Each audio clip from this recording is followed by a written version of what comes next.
Hello दोस्तों, नमस्कार। स्वागत है आपका हमारे YouTube channel study with Uttarakhandi पर।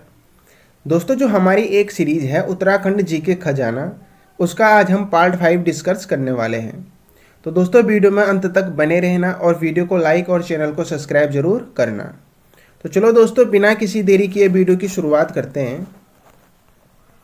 हमारा आज का पहला क्वेश्चन है, गोरखाओं ने कुमाऊं पर किस वर्ष आक्रमण किया?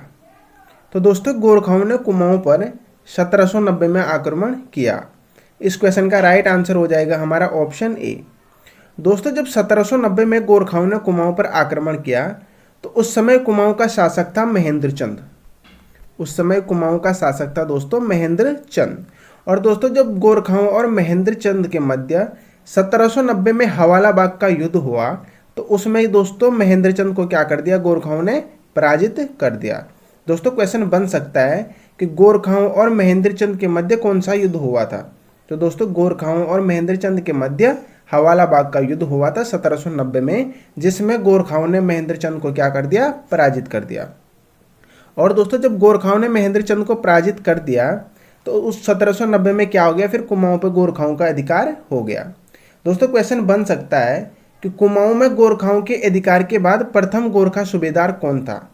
तो दोस्तों, जब गोरखाओं का अधिकार हो गया कुमाऊं में तो गोरखाओं का प्रथम सूबेदार था जोगमल शाह। जोगमल शाह, ये भी दोस्तों आपको बिल्कुल याद रखना है। और दोस्तों, अगर हम कुमाऊं पर गोरखा शासन की बात करें तो 1790 से लेकर 1815 तक गोरखाओं ने क्या किया? कुमाऊं पर शासन किया। और दोस्तों, क्वेश्चन बन सकता है कि गोरखाओं ने कुमाऊं पर कितने वर्षों तक शासन किया? तो दोस्तों, गोरखाओं ने कुमाऊं पर 25 वर्षों तक शासन किया। तो दोस्तों, इस क्वेश्चन से संबंधित जितने भी एक्स्ट्रा फैक्ट मैंने आपको बताए हैं दोस्तों, आप इनको याद करना और या तो आप इनको नोट करते हुए चलना। बढ़ते हैं अगले क्वेश्चन की तरफ। अगला क्वेश्चन है हमारा, गोरखा सैनिकों का प्रमुख हथियार खुंकरी बनाने का प्रमुख केंद्र कहाँ था? तो दोस्तों, जो गोरखा सैनिक होते थे उनका जो प्रमुख हथियार होता था वो होता था खुंकुरी। और दोस्तों, इसको बनाने का जो प्रमुख केंद्र था वो था गढ़ीनगर। इस क्वेश्चन का राइट आंसर हो जाएगा हमारा ऑप्शन सी। और दोस्तों, गढ़ीनगर देहरादून में स्थित है। और दोस्तों, आपसे क्वेश्चन बन सकता था या बन सकता है कि किस जाति के लोग खोखरी बनाते थे? दोस्तों, गोरखाओं के लिए जो खोखरी बनाते थे दोस्तों वो नेवार जाति के लोग बनाते थे। ये भी आपको बिल्कुल याद रखना है। क्वेश्चन बन सकता है कि गोरखाओं के लिए खोखरी कौन सी जाति के लोग बनाते थे? तो दोस्तों, ये नेवार जाति के लोग गोरखाओं के लिए खोखरी बनाते थे। बढ़ते हैं अगले क्वेश्चन की तरफ। अगला क्वेश्चन है हमारा, उत्तराखंड में ब्रिटिश शासन का प्रारंभ किस वर्ष हुआ? तो दोस्तों, जो उत्तराखंड में ब्रिटिश शासन का प्रारंभ हुआ वो 1815 में हुआ।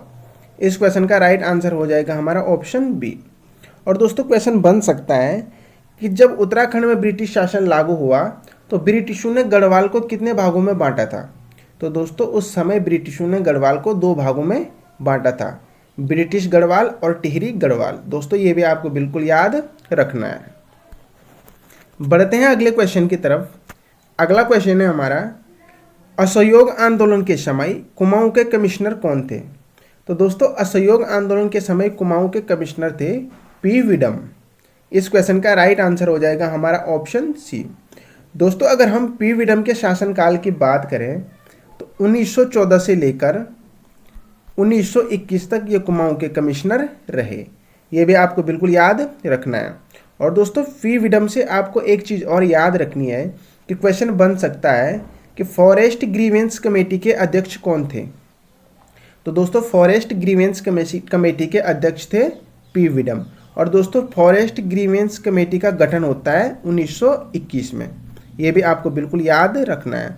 फॉरेस्ट ग्रीवेंस कमेटी का गठन पूछे तो 1921 में और इसके अध्यक्ष पूछे तो पी विडम। ये सारे फैक्ट दोस्तों आपको याद रखने हैं। बढ़ते हैं अगले क्वेश्चन की तरफ। अगला क्वेश्चन है हमारा, राज्य में आपदा प्रबंधन का प्रथम प्रयास किस कमिश्नर ने किया था? तो दोस्तों, जो राज्य में आपदा प्रबंधन का प्रथम प्रयास किया था वो हेनरी रैमजे ने किया था। इस क्वेश्चन का राइट आंसर हो जाएगा हमारा ऑप्शन ए। दोस्तों, अगर हम हेनरी रैमजे के शासनकाल की बात करें तो 1854 से लेकर 18 1984 तक ये कुमाऊं के कमिश्नर रहे। और दोस्तों अगर क्रम वाइज पूछा जाए कि हेनरी रैमजे कुमाऊं के कौन से क्रम के कमिश्नर थे, तो दोस्तों ये 6वें नंबर के कमिश्नर थे। तो दोस्तों ये सारे फैक्ट आपको याद रखने हैं। बढ़ते हैं अगले क्वेश्चन की तरफ। अगला क्वेश्चन है हमारा, कुमाऊं का ऐसा कमिश्नर जो गढ़वाली भाषा बोलने में सक्षम था एवं कृषकों और मजदूरों के घर रोटी खाने में नहीं हिचकता था। तो दोस्तों कुमाऊं का ऐसा कमिश्नर जो गढ़वाली भाषा बोलने में सक्षम था और मजदूरों के घर रोटी खा लेता था, वो था दोस्तों हेनरी रैमजे। इस क्वेश्चन का राइट आंसर हो जाएगा हमारा ऑप्शन सी। और दोस्तों क्वेश्चन बन सकता है आपसे, हेनरी रैमजे से एक और क्वेश्चन बन सकता है कि हेनरी रैमजे किसके चचेरे भाई थे। तो दोस्तों हेनरी रैमजे जनरल डलहौजी के चचेरे भाई थे। दोस्तों क्वेश्चन बन सकता है कि जनरल डलहौजी के चचेरे भाई कौन थे, या तो ऐसा बन सकता है या ऐसा बन सकता है कि हेनरी रैमजे के चचेरे भाई कौन थे। तो दोस्तों हेनरी रैमजे के चचेरे भाई आएगा तो जनरल डलहौजी, और जनरल डलहौजी के चचेरे भाई आएगा तो हेनरी रैमजे। ये भी आपको बिल्कुल याद रखना है। बढ़ते हैं अगले क्वेश्चन की तरफ। अगला क्वेश्चन है हमारा, ईसाई धर्म की शिक्षा लेने वाला प्रथम गढ़वाली कौन था। तो दोस्तों ईसाई धर्म की शिक्षा लेने वाला प्रथम गढ़वाली था ख्याली रमोला। इस क्वेश्चन का राइट आंसर हो जाएगा हमारा ऑप्शन बी। बढ़ते हैं अगले क्वेश्चन की तरफ। अगला क्वेश्चन है हमारा, किस वर्ष चमोली जनपद में वन पंचायतों का गठन किया गया। तो दोस्तों चमोली जनपद में वन पंचायतों का गठन किया गया 1932 में। इस क्वेश्चन का राइट आंसर हो जाएगा हमारा ऑप्शन ए। बढ़ते हैं अगले क्वेश्चन की तरफ। अगला क्वेश्चन है हमारा, उत्तराखंड में आलू की खेती सर्वप्रथम कब की गई थी। तो दोस्तों उत्तराखंड में जो आलू की खेती की गई थी सर्वप्रथम, वो 1823 में की गई थी। इस क्वेश्चन का राइट आंसर हो जाएगा हमारा ऑप्शन बी। और दोस्तों जो उत्तराखंड में सर्वप्रथम आलू की खेती की गई थी वो देहरादून में की गई थी। ये भी आपको बिल्कुल याद रखना है। और किसके द्वारा की गई थी अगर ये पूछा जाए तो ये की गई थी दोस्तों मेजर यंग के द्वारा। ये भी आपको बिल्कुल याद रखना है। बढ़ते हैं अगले क्वेश्चन की तरफ। अगला क्वेश्चन है हमारा, लॉन्ग कीपर क्या है।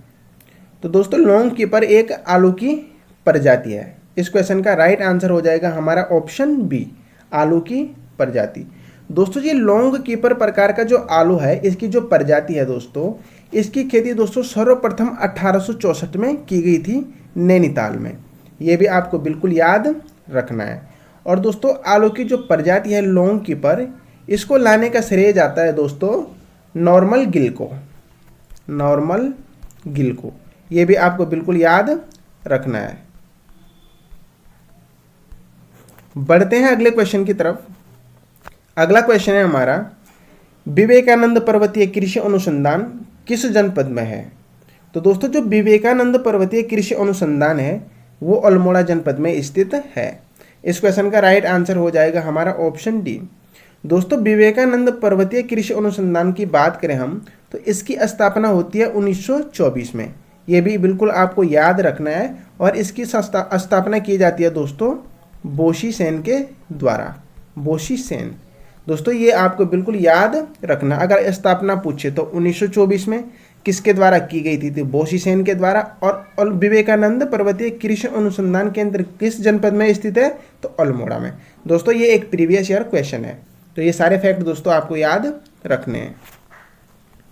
बढ़ते हैं अगले क्वेश्चन की तरफ।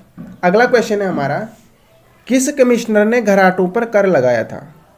तो दोस्तों घराटों पर कर लगाने वाला कमिश्नर था वेकट। इस क्वेश्चन का राइट आंसर हो जाएगा हमारा ऑप्शन ए। बढ़ते हैं अगले क्वेश्चन की तरफ। अगला क्वेश्चन है हमारा, कुमाऊं परिषद का चौथा अधिवेशन कब हुआ था। तो दोस्तों जो कुमाऊं परिषद का चौथा अधिवेशन हुआ था वो 1920 में हुआ था। इस क्वेश्चन का राइट आंसर हो जाएगा हमारा ऑप्शन डी। और दोस्तों जो कुमाऊं परिषद का चौथा अधिवेशन हुआ था इसके अध्यक्ष थे हरगोविंद पंत। ये भी आपको बिल्कुल याद रखना है। दोस्तों अगर हम कुमाऊं परिषद के गठन की बात करें तो कुमाऊं परिषद का गठन हुआ था 1916 में। और दोस्तों जो इसका प्रथम अधिवेशन हुआ था वो 1917 में हुआ था और इसके अध्यक्ष थे जयदत्त जोशी। ये भी आपको बिल्कुल याद रखना है। और कुमाऊं परिषद का जो दूसरा अधिवेशन हुआ था वो 1918 में हुआ था और इसके अध्यक्ष थे तारादत्त गैरोला। ये भी आपको बिल्कुल याद रखना है। और कुमाऊं परिषद का जो तीसरा अधिवेशन हुआ था दोस्तों वो 1919 में हुआ था और इसके अध्यक्ष थे बद्रीदत्त जोशी। तो दोस्तों ये सारे आपको याद रखने हैं। बढ़ते हैं अगले क्वेश्चन की तरफ। अगला क्वेश्चन है हमारा, कुली बेगार को रक्तहीन क्रांति की संज्ञा किसने दी थी? तो दोस्तों कुली बेगार को रक्तहीन क्रांति की संज्ञा दी थी महात्मा गांधी ने। इस क्वेश्चन का राइट आंसर हो जाएगा हमारा ऑप्शन ए। और दोस्तों कुली बेगार आंदोलन कब हुआ था? ये हुआ था 1921 में। ये भी आपको बिल्कुल याद रखना है। बढ़ते हैं अगले क्वेश्चन की तरफ। अगला क्वेश्चन है हमारा, 1913 तक गढ़वाल में कुल कितनी कुली एजेंसियां थी? दोस्तों यहाँ पे कुली होना था, यहाँ पे मिस टाइप हो गया। 1913 तक गढ़वाल में कुल कितनी कुली एजेंसियां थी? तो दोस्तों 1913 तक गढ़वाल में कुल 10 कुली एजेंसियां थी। इस क्वेश्चन का राइट आंसर हो जाएगा हमारा ऑप्शन डी। और दोस्तों अगर आपसे क्वेश्चन पूछा जाए कि कुली एजेंसी की स्थापना कब हुई थी, तो दोस्तों कुली एजेंसी की स्थापना हुई थी 1908 में। और दोस्तों इसकी स्थापना की गई थी जोध सिंह नेगी के द्वारा। जोध सिंह नेगी, ये भी आपको बिल्कुल याद रखना है। कुली एजेंसी की स्थापना पूछे तो 1908 और किसके द्वारा की गई थी? तो ये की गई थी जोध सिंह नेगी के द्वारा। और 1913 तक गढ़वाल में दोस्तों कुल 10 कुली एजेंसियां थी। ये सारे फैक्ट आपको याद रखने हैं। बढ़ते हैं अगले क्वेश्चन की तरफ। अगला क्वेश्चन है हमारा, अभय नामक साप्ताहिक पत्रिका का संपादन किसने किया था? तो दोस्तों जो अभय नामक साप्ताहिक पत्रिका थी इसका संपादन किया था स्वामी विचारानंद सरस्वती ने। इस क्वेश्चन का राइट आंसर हो जाएगा हमारा ऑप्शन डी।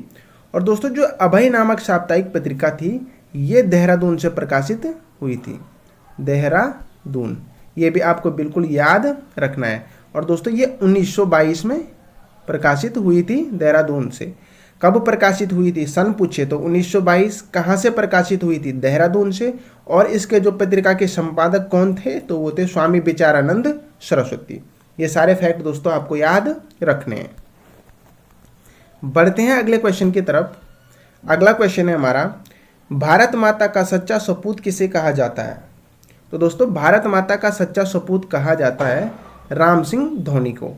इस क्वेश्चन का राइट आंसर हो जाएगा हमारा ऑप्शन सी। बढ़ते हैं अगले क्वेश्चन की तरफ। अगला क्वेश्चन है हमारा, सालम का शेर किसे कहा जाता है? तो दोस्तों सालम का शेर कहा जाता है राम सिंह आज़ाद को। इस क्वेश्चन का राइट आंसर हो जाएगा हमारा ऑप्शन सी। बढ़ते हैं अगले क्वेश्चन की तरफ। अगला क्वेश्चन है हमारा, आज़ाद हिंद फौज में गढ़वाली सैनिकों की संख्या कितनी थी? तो दोस्तों जो आज़ाद हिंद फौज था उसमें जो गढ़वाली सैनिक थे दोस्तों वो थे 2500। इस क्वेश्चन का राइट आंसर हो जाएगा हमारा ऑप्शन सी। और दोस्तों आज़ाद हिंद फौज थी दोस्तों, इसकी स्थापना होती है 1941 में। ये भी आपको बिल्कुल याद रखना है। और दोस्तों इसका गठन किया गया था कैप्टन मोहन बोस द्वारा। ये भी आपको बिल्कुल याद रखना है। बढ़ते हैं अगले क्वेश्चन की तरफ। अगला क्वेश्चन है हमारा, कनक देई किस शासक की संरक्षिका थी? तो दोस्तों जो कनक देई थी वो प्रदीप शाह की संरक्षिका थी। इस क्वेश्चन का राइट आंसर हो जाएगा हमारा ऑप्शन बी।